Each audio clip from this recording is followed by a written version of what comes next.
बिस्मिल्लाहिर्रहमानिर्रहीम, अस्सलाम वालेकुम नादरीन। आप यूट्यूब चैनल देख रहे हैं, मैं इमरान खान हूँ। नादरीन, इमरान खान वो वाहिद आदमी है मौजूदा सियासतदानों में जिस पे जितनी सख्ती हो रही है वो उतना ही मजबूत होकर खड़ा हो जाता, उतना ही ज़ोरदार जवाब देता। और ये जवाब इमरान खान साहब जो हैं पाकिस्तान की मिलिट्री एस्टेब्लिशमेंट को देते हैं।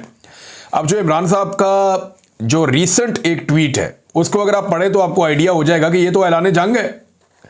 ये तो इमरान खान साहब वो बातें कर रहे हैं जो नॉर्मली सियासतदान करने के बारे में सोचते भी नहीं हैं। पहले आप सुने इमरान खान ने कहा क्या, ये बहुत इंपॉर्टेंट है। इससे आपको आइडिया हो जाएगा कि इमरान खान के साथ हो क्या रहा है और इमरान खान साहब का अपना मूड क्या है। ये जितने लोग कहते हैं ना कि डील शील ये वो, हाँ ये जरूर है कि इमरान खान ये एस्टेब्लिशमेंट के साथ चाहते हैं कि बैठो बात करो, निकलो इसमें से, और ये जो आपका गंदा किरदार है इसको बंद करो। फिलहाल ये नजर आ रहा है। लेकिन इमरान खान साहब किसी से भी डील नहीं कर रहे फौज के साथ। डील करने वाला आदमी ऐसी जुबान इस्तेमाल नहीं करता। ये जो लोग कहते हैं ना कि फौज की इमरान खान साहब दोबारा जाके गोद में बैठना चाहते हैं, या जो लोग इस तरह की बातें करते हैं कि जनाब इमरान खान साहब ये चाहते हैं कि फौज उन्हें दोबारा से इक़्तिदार के अंदर ले आए और उन्हें वही वाली सहूलत मिल जाए जैसी उनको माजी में थी, तो ये नहीं है, ये बात ही नहीं है। उसकी वजह ये स्टेटमेंट है। इस तरह की स्टेटमेंट देने वाला आदमी कभी भी दोबारा, ऐसा नहीं है कि वो फौज से सहूलतकारी चाह रहा हो।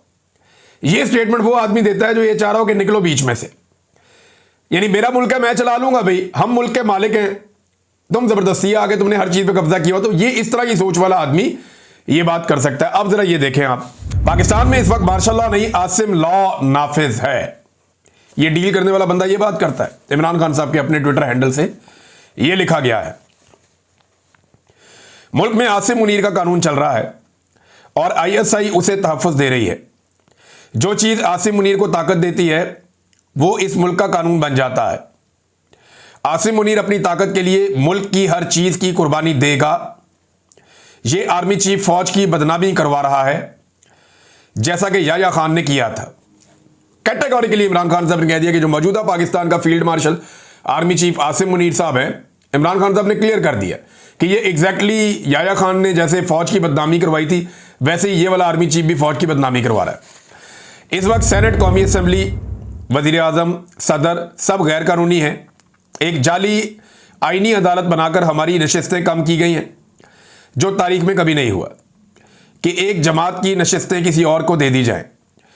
वो आईनी अदालतें जिनमें इंसाफ मिलना चाहिए था, आज वहां आसिम मुनीर ने अपने जाती नौकर बिठा रखे हैं।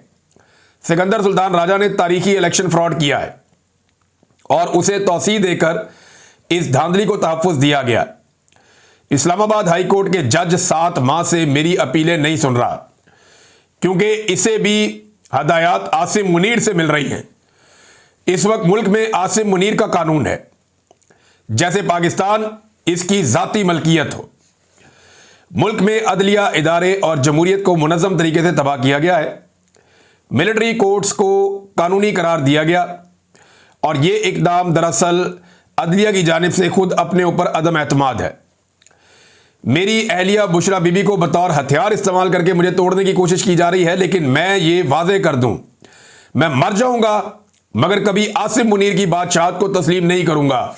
मामला आसिम मुनीर का और इमरान खान का है जो इस ट्वीट से साबित हो रहा है। और ये मैं पहले भी कई दफा कह चुका हूं, हम ऑफ द रिकॉर्ड भी सहाफी आपस में बात करते हैं तो बात ये करते हैं कि एक आसिम मुनीर है, एक इमरान खान है, एक पाकिस्तान का सबसे बड़ा लीडर है और एक पाकिस्तान के सबसे ताकतवर ओहदे में बैठा हुआ शख्स है। तो लड़ाई इनके बीच में चल रही है। ये बाकी सारे तो भेड़ बकरियां हैं बीच में, ये बाकी सारे तो लटरम पटरम है। ना नवाज शरीफ कुछ बेचता है, ना आसिम जरदारी के पल्ले कख है। शहबाज शरीफ तो वैसे ही इमरान खान ने का अर्दली है। मरियम नवाज ना 3 में ना 13 में, बिलावल बेचारा कहीं गिनती भी नहीं आता। तो ये सारे फारिग हैं। लड़ाई असल में आसिम मुनीर और इमरान खान की है। ये इमरान खान साहब ने आज इस ट्वीट के अंदर इसको क्लियर कर दिया। उन्होंने कहा जी कि मर जाऊंगा मगर कभी आसिम मुनीर की बादशाहत को तस्लीम नहीं करूंगा। यह एक कब्जा ग्रुप है जिसने मुल्क पर जबरदस्ती कब्जा कर रखा है। इस वक्त पाकिस्तान में डाकू डफर अलायंस मुकम्मल तौर पर काबिज हैं। 26वीं तरमीम से जजों की खुद मुख्तारी मुकम्मल तौर पर खत्म कर दी गई है। जजेस के अहकामात की कोई औकात नहीं रह गई। एक पुलिस वाला भी जज के अहकामात को हवा में उड़ा देता है। आज दौरान कार्रवाई जज साहब ने बाहर गेट पर मुंतजिर मेरी फैमिली को अंदर बुलाने का हुक्म दिया और बारहा कार्रवाई रुकवाई भी, मगर मेरी फैमिली को अंदर नहीं लाया गया। इसका मतलब है कि पुलिस एहलकार के सामने जज के अहकामात की कोई वक़्त नहीं है। हमारा इंसाफ का निजाम मुकम्मल तौर पर दफन हो चुका है। मुल्क इस वक्त तबाह होता है जब नाअहल शख्स को उस पर बिठाया जाए, कुर्सी पर बिठाया जाए, मुल्क पर बिठाया जाए। आसिम मुनीर मुल्क और मोहसिन नकवी क्रिकेट संभाल कर बैठ गया है। इनकी अहलियत क्या है? मोहसिन नकवी की वजह से आज हमारी टेस्ट टीम 9वें नंबर पर पहुंच चुकी है। जब इस तरह के नाअहल लोग बिठाए जाएंगे तो खेलों समेत हर शोबे का यही हाल होगा। ऊपर से मोहसिन नकवी साहब के बड़े बड़े स्कैंडल्स मीडिया ला रहा है जनाब। वो बता रहा है कोई कि पीसीबी में इतना पैसा उड़ा दिया, ये फलां जगह पे इतना पैसा उड़ा दिया, इनके खर्चों पे अल्ले तल्लों पे इतना पैसा लग गया, फलां फलां होटलों में जाके ठहरते रहे, वहां इतना पैसा लग गया। तो जो बंदे मिलियन बिलियन में पाकिस्तानियों को पढ़ते हैं, उन्होंने देखे पाकिस्तान का हाल क्या कर दिया। फिर वो ये कहते हैं जब नाअहल लोग ओहदों पर काबिज कर दिए जाएं तो ये बहुत खतरनाक होता है कि किसी को बगैर अहलियत सिर्फ ताकत के जोर पर इदारों पर मुसल्लत कर दिया जाए। मुझ पर टॉर्चर बहुत बढ़ा दिया गया है। मुझे 22 घंटे सेल में कैद तन्हाई में रखा जाता है। मैं आपको पहले भी बता चुका हूं और ये कानून है, सिर्फ पाकिस्तान में नहीं, आलमी सतह पे भी।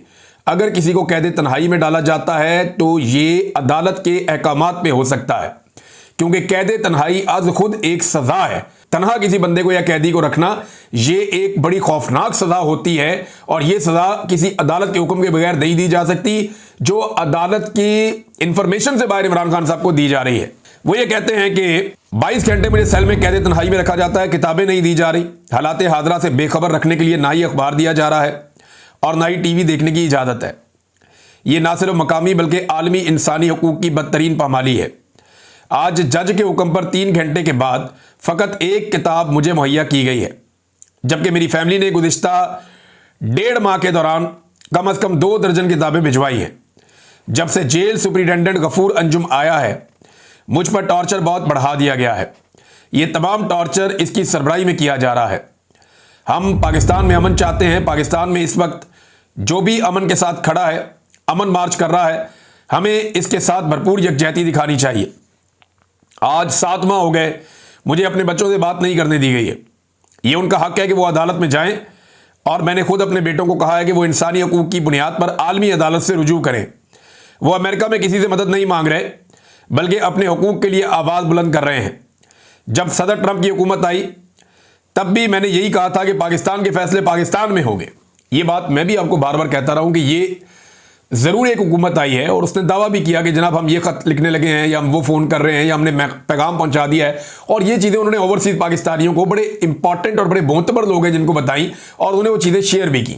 लेकिन उसके बाद पाकिस्तान की हुकूमत ने अच्छी डील मारी अमेरिका के साथ और बहुत सारा कुछ गिरवी रख के तो अपना गला छुड़वा लिया अमेरिका से कि जी इमरान खान को हमें अंदर रखने दें, हमारी मादनियात चाहिए आपको देंगे, हमारे कोई आपको मौक़िफ़ चाहिए वो आपको देंगे, आपके मुताबिक अपनी खारजा पॉलिसी बनाएंगे। अब्राहम अकॉर्ड की बात ये सारे करते रहते हैं। मैं आगे चल के आपको बताता हूँ कि एक्चुअली ये क्या चीज़ें अमेरिका के साथ तय कर रहे हैं। हमने तमाम दरवाजे खटखटाए लेकिन कहीं से सुनवाई नहीं हुई। मैंने सिर्फ एक बार मुज़ाकरात का कहा था, वो भी 26 नवंबर और 9 मई के कमीशन के मुतालबे के साथ। 26 नवंबर को निहत्ती अवाम पर गोलियां चलाने के पीछे आसिम मुनीर है। मैं आज फिर वादे कर रहा हूं कि अब बातचीत की कोई गुंजाइश नहीं है, क्योंकि यह गिरोह पूरा निज़ाम हथिया चुका है। बैरिस्टर गौर, सलमान अकरम राजा, अली अमीन गंडापुर और जुनैद अकबर को ताकीद करता हूं कि भरपूर तरीके से तहरीक चलाएं। तहरीक का मकसद इंसाफ का निज़ाम, कानून की बालादस्ती और आईन का तहफ़्फ़ुज़ होना चाहिए। अगर हमने सड़कों पर आवाज़ ना उठाई तो यह कब्ज़ा ग्रुप पार्लिमानी पार्टी को भी आहिस्ता आहिस्ता तबाह कर देगा। मैं खड़ा हूं तो आपको भी खड़ा होना होगा। ये इमरान खान साहब के स्टेटमेंट का एक हिस्सा है। ज़रा दूसरा हिस्सा भी सुन लीजिए, जो आखिरी पैराग्राफ उन्होंने अपने ट्विटर अकाउंट से इमरान खान साहब के वहाँ शाया किया गया। हमारी जद्दोजहद हमारा हक है, क्योंकि पाकिस्तान की 80% अवाम मेरे साथ है। मैं जानता हूं कि धांधली का 90% अमल पोलिंग के बाद से लेकर नताइज के दरमियान हुआ है। मैंने 2 साल इलेक्ट्रॉनिक वोटिंग मशीन के लिए कोशिश की है। अगर 8 फरवरी को इलेक्ट्रॉनिक वोटिंग मशीन होती तो गेम वहीं ख़त्म हो जाती। आज भी कहता हूं, अगर इंतखाबात में शफाफियत चाहिए तो इलेक्ट्रॉनिक वोटिंग मशीन का निज़ाम लाया जाए, धांधली हमेशा के लिए ख़त्म हो जाएगी। इमरान खान साहब ने अडियाला जेल में जब सुनवाई हो रही थी केस की, तो तब ये बातचीत की है। यहां से आपको अंदाज़ा हो जाना चाहिए कि वो आदमी कितनी मजबूती से कहां खड़ा है। देखिए, एक बात आप सबको माननी पड़ेगी कि अगर अवामी दबाव इमरान खान साहब कायम करने में नाकाम रहे ना, तो ये वाली मिलिट्री एस्टेब्लिशमेंट जिसमें आसिम मुनीर साहब सरबराही कर रहे हैं, ये इमरान खान साहब को 1000 साल तक बाहर नहीं आने देंगे। जितने इन्होंने इमरान खान साहब पे मुकदमे कर छोड़े हैं, वो 200-300 मुकदमे हैं। ये एक मुकदमे में 100 एक साल 2-2 3-3 साल भी सजा देंगे ना, तो इमरान खान साहब को 1000 साल अंदर रख सकते हैं, या 1000 साल की सजाएं ये करवा सकते हैं। जितने भी मुकदमे इमरान खान साहब के ऊपर किए गए हैं, 26वीं आईनी तरमीम से पहले मुझे भी और पाकिस्तानियों को भी कुछ उम्मीद थी इस निजाम के अंदर कि इंसाफ मिलने की सूरत में इमरान खान साहब बाहर आ जाएंगे। अब वो उम्मीद तो होगी 0-0, उम्मीद तो होगी खत्म कि इमरान खान साहब इंसाफ मिलने की सूरत में या अदालतों से इंसाफ मिलने में बाहर आएंगे। अब जब वो उम्मीद खत्म हो गई तो बाकी क्या रह गया? सिर्फ अवाम की ताकत। जब अवाम खड़ी होगी तब इमरान खान बाहर आएगा। अब तक के लिए इतनी, अपना ख्याल रखिएगा, अपने चैनल का भी। अल्लाह हाफ़िज़।